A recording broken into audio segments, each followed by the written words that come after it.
DWDM is one of the most commonly used optical multiplexing technologies.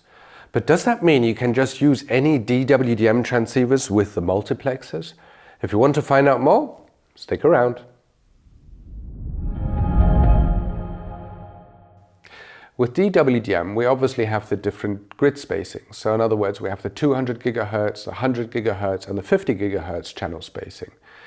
Now, obviously you need to have transceivers that fit into those individual spacings.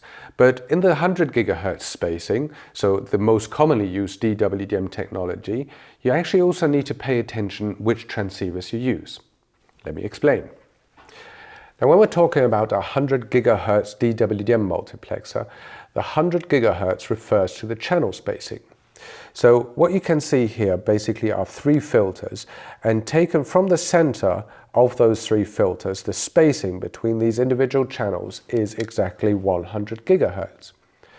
Now, only because the channel spacing is 100 GHz doesn't mean that we have exactly 100 GHz of space to put a laser in. On the contrary, we actually have a much smaller window to do that, and that is this grey box underneath that filter. And that grey box is the so-called passband. And normally we have a passband of 50 GHz when we're talking about thin film filter technology. And a direct detect transceiver nicely fits into that 50 GHz window.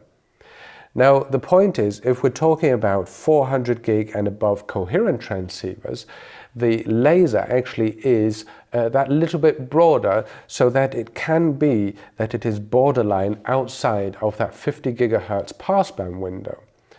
Now, this isn't a problem when we're talking about AWG multiplexers, so in other words, your big 40-channel DWDM multiplexers.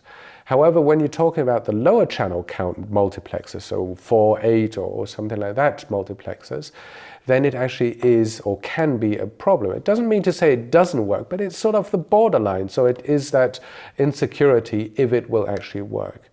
So the way around this actually would be, or is, to use thin film filters, specialized thin film filters that have a broader passband.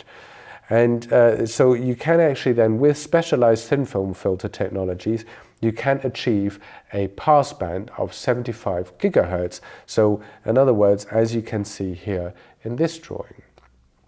And with that, you would then also be able to multiplex 400 gig and above coherent transceivers, as well as the direct detect transceivers.